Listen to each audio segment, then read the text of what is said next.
I can see very high.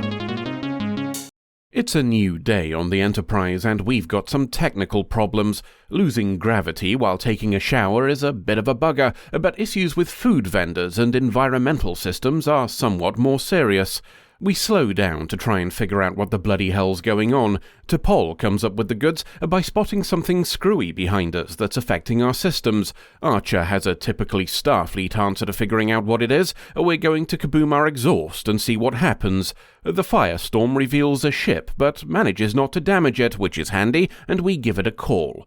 Our unexpected guests say they were simply trying to suck up our exhaust to restart their own engine and asked not to be killed, an understandable response when we just fired a warhead near them. We tell them we're totes friendly, honest, and we'll try to help them out. Our help is coming in the form of sending Tucker over there to take a look. This means various medical procedures to let him adapt to the alien environment, and several hours spent acclimatizing. Over we go to find the decompression chamber is rather unpleasantly cramped and without even a seat. Tucker doesn't care much for being expected to breathe from a dry ice machine, but there's not much he can do about it. Despite a fair bit of complaining about things on the phone to us, he survives the process. The aliens administer a cognitive test in the form of some flashing lights, just to make sure they haven't accidentally microwaved his brain or something, and in we go.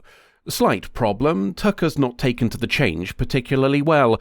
To be more specific, he's acting like he's stoned off his gourd. His hosts, a species with distinctly reptilian accents, advise him to eat and rest, but he wants to get straight on with the job. Up to the engine room he goes to have a shufti, where he realizes he's not going to be any use at all in his current state. A call back to the Enterprise has him telling Archer he wants to bail, but the alien who's presumably in charge says this reaction is quite normal and Tucker should really rest before making a decision. Archer thinks that's reasonable enough and orders Tucker to get his head down. If he's still feeling like complete arse afterwards, he can come back home. Tucker's had a wee nap and feels quite a bit better. He's not tripping balls now for a start. He's being tended by one of the aliens, and this feels like a good time to make our inaugural Enterprise spin on the wheel of names. For those who don't know, the patrons of the channel can spit ideas onto the wheel, and when I've got enough spoons spare to spin it, we'll slap a random name onto a throwaway character. Our lizard lady will now be known as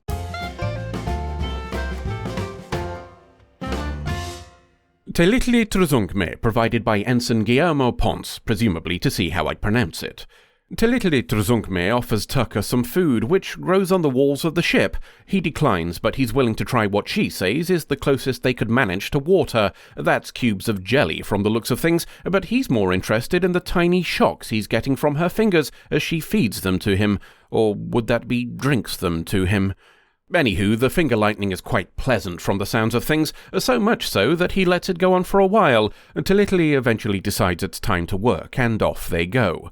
Tucker's clearly doing much better now as he's able to make good headway with their tech, even while sidetracked by gushing about the experience he's having in his calls to the Enterprise. Everything's ready in short order, and all that remains is waiting for the system to charge and power up. As that'll take a few hours, Teletli Trzunkme has an idea for what they can do in the meantime. Looks like the alien ship is a few hundred years ahead of us on the old entertainment front, as they've already got their own holodecks. Tucker's suitably impressed, and after a little chat about their respective differences in a boat and a bit more of those electrical jollies, she summons up a bowl full of gel beads. This, says Teletli, is a game they play, and she urges Tucker to put his hands in like she has. They begin to glow, which is a little concerning, though Tucker's more surprised by her guessing his favourite food. Except it's not a guess, as the beads impart a telepathic effect, and he's able to read her favourite food too. This goes on for a while, some of it involving flirting, before Teletli's interrupted by a call. The alien systems are coming back online, so they go back to work. Everything's sorted a little later, and Tucker's on his way back to the Enterprise. Despite the experience being pleasant and having plenty to compliment, he's happy to be coming back. The aliens give us a call to thank us and for Teletli Trzunkme to say goodbye, then they bugger off home. Maybe part of being glad to return is the familiar food as he's packing it away. He's with Reed and waxing lyrical about the alien holodeck when he notices a mark on his wrist. A medical scan on his return was clear, but it's best to get it checked anyway. After a bit of a poke, Phlox confuses Tucker by asking if his visit involved doing the dirty with anyone. It would appear the mark on his wrist is a nipple, and it's grown because he's up the duff. The good news is Tucker's not the dad. Well, sort of. He's carrying a child, but it's not in any way his biologically. This species procreates entirely through the mother from a genetic standpoint. Tucker's just an incubator. Obviously, everybody else is struggling to believe that Tucker doesn't know how it happened. Our reproduction tends to involve a bit of the old dirty little bastard, which is generally rather difficult to miss. The only possibility he can think of is the holographic telepathic beads, and Phlox is of the opinion they might have been the means of transfer. Regardless of the how, what we really need to do right now is track down the ship again and figure it all out. Unfortunately, a week spent looking for the buggers turns up nothing. Tucker also thinks somebody's let his pregnancy slip based on one person looking at him in the mess hall, and by somebody he means T'Pol, as he's currently dining with the only other people who knew. Not that it really matters, as there isn't a chance of keeping it secret for much longer. He's already starting to show, and that's only going to get worse based on Phlox's estimate of a 2-month pregnancy at most. The mood is improved significantly by a call from the bridge to say we found the ship. It's brought down again when we discover they're currently nestled up to a Klingon cruiser like they were to us. Tucker's repairs were not as effective as he thought. Contacting the stealth ship without being noticed isn't going to happen, so we start by calling the Klingons first. Their response is to throw a few fireworks in our general direction, not to destroy us, but just to let us know they're not in the mood. Perhaps that response is because they're already very busy. Tucker notes they're having power problems like we did at the start of the show, and likely as a result of the alien ship again. We give them another call and this time get a response. The Klingon lad on the other end is very suspicious indeed when we ask if he's having random technical problems. Telling him how we know and what's causing it has him ordering an underling to find the alien ship. Some fireworks do the job and the Klingons grab them in a tractor beam. The Klingon in charge plans to kill everybody but the captain, assuming this to be a deliberate attack, and he's not listening when Archer says we need to talk to the aliens. T'Pol steps in and tells the Klingon captain that Archer is known to the Klingon Chancellor himself, who calls him a brother for saving the Empire from civil war. Tucker mentioning the ship has some decent tech on it helps as well, but the Klingon still isn't entirely convinced. With no other choice, we explain that there's a much more personal reason for us to want to see them. The Klingon doesn't care about pregnancies until Tucker shows him things are a bit different to what he expected, and this amuses the Klingons enough to grant our request.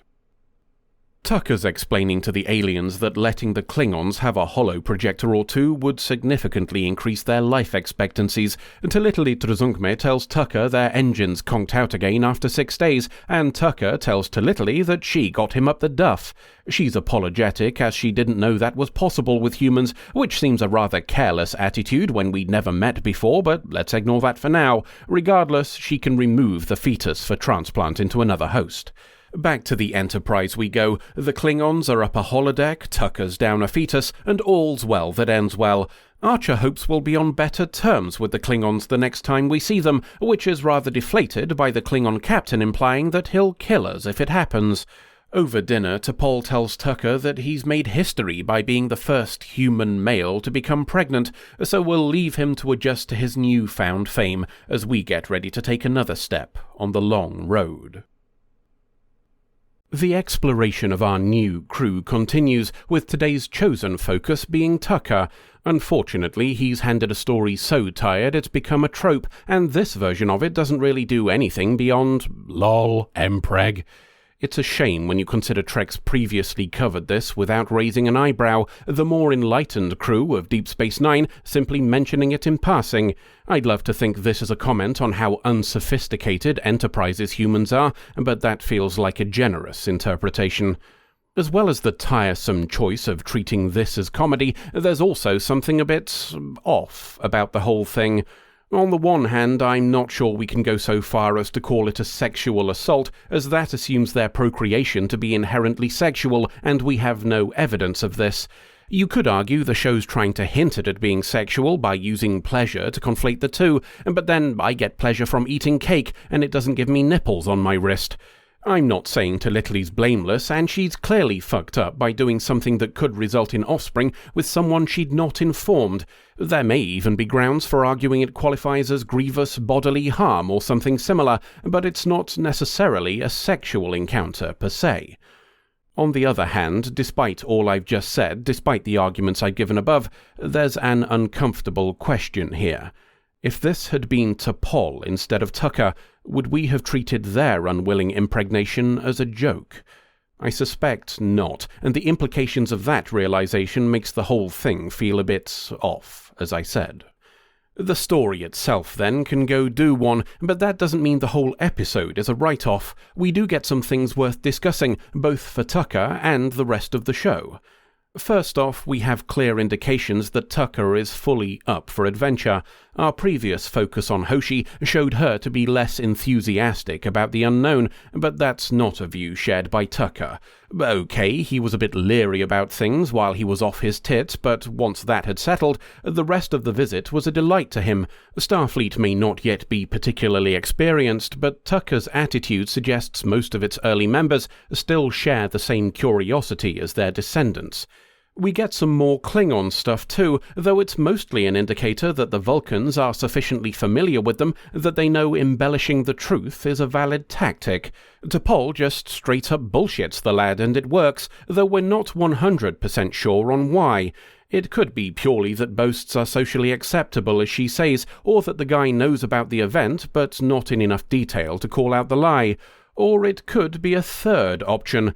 Perhaps it's that the Vulcan Navy is a known and respected quantity. Maybe it's less what was said and more who was saying it. While we're on the topic of T'Pol, we get our first example of her having a sense of humour. It's possible she's being serious about Tucker's escapades, but it reads more as sarcasm to me. That's rather unfortunate, as it paints her as kind of a dick under the circumstances, but then he did nearly kill her in the last episode, so you could argue she's earned a freebie. Perhaps most interesting for the whole episode, though, is our first example of holographic tech chronologically. It's mostly used for landscapes in this episode, and Tucker says he doesn't know if it can simulate people, but we do have examples of it making them in the distance. Whether those are simply set dressing is another matter. Anywho, this makes our alien species of the week, the Xerillians, the first people we know of to possess the tech. I guess it also makes Klingons the second, after they were generously given some.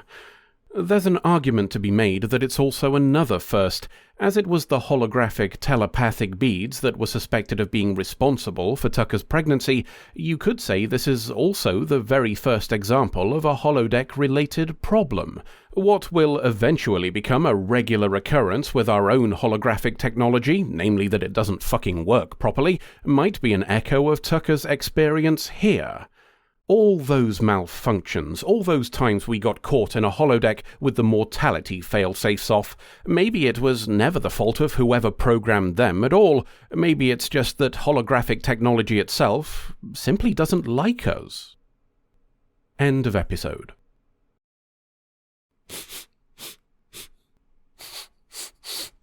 Are you certain about this? Don't sully the good name of my nose, son. I'm just saying you could be wrong. We've only recently got back inside this PC. We spent a couple of weeks as a t-shirt, so maybe you're still adapting. No, there's definitely another dog on board. I'm sure of it now. Okay, so there's another dog. Maybe that's not so bad. Are you out of your chuffing mind? Think about it. For one thing, it means the people who work here are fine with dogs. Or that they lock the poor bugger in a room and feed it things it can't process properly, like cheddar. Well, okay then. That means we'll have an ally. Will we, though? That depends on dog. Surely anybody in their right mind would be on our side. Including us, how many dogs have we seen in these credit skits? 4. You, me, Astro Shien, and Ordinator. And out of those 4 dogs, how many would you say were in their right minds? Oh.